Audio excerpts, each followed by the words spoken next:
This is criterion D of my computer science internal assessment.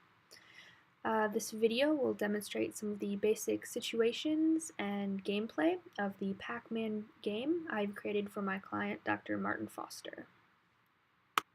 This game moves rather quickly, so each of these situations and clips will be a bit choppy, as I will simply cut to the most important parts and explain those as they're happening rather than watching the game in its entirety several times. As we open the board, we can see the basic setup with 4 ghosts here in the middle. Each one will begin to move about the board periodically, moving randomly throughout. We then draw your attention to the Pacman in the center, which is now moving side to side, and if you look in the upper left-hand corner, the score has increased for each of the points it has gone over. The character continues to move, going over a large coin, which makes the ghosts edible to the Pacman, and when a Pacman character eats one of the goats in this state, you can see there that the ghost has moved to the center of the board and will continue moving, now being dangerous. We will now cut to a similar but opposite situation in which a ghost, a dangerous ghost, eats the Pacman character. We will see here that as the ghost moves over the Pacman character, Pacman is returned to its starting position, and a life, seen in the lower left-hand corner as a yellow circle, is lost. From here, the Pacman can continue on in gameplay, and the ghost will move on as if nothing had happened. Here the Pacman engages in what I like to call a portal, in which the character can move easily back and forth between each sides of the screen, as in the traditional Pacman game. Here we will look at end of gameplay behavior. As you can see, the Pacman only has 2 lives remaining, soon to be 1.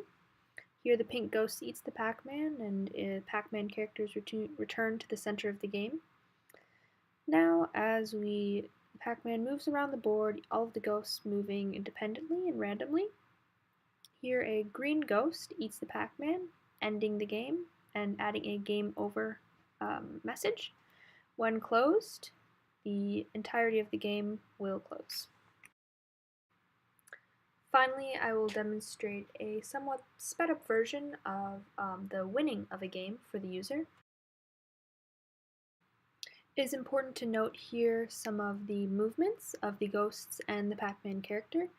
The character itself is directed by user movement using the arrow keys on the keyboard, and the ghosts are directed randomly. Each of the characters, whether it be Pacman or Ghost, cannot move into any of the blue areas at any time during the game, and the Pacman character cannot move into the pen at all, as seen in the yellow square rectangle in the center of the board.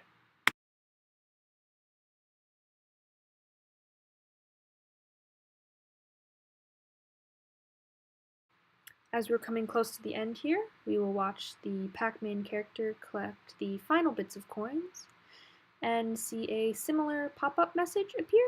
However, this time it says, you win. And again, similarly to the losing symbol on the closure of this message, the entire game will close and the game is finished.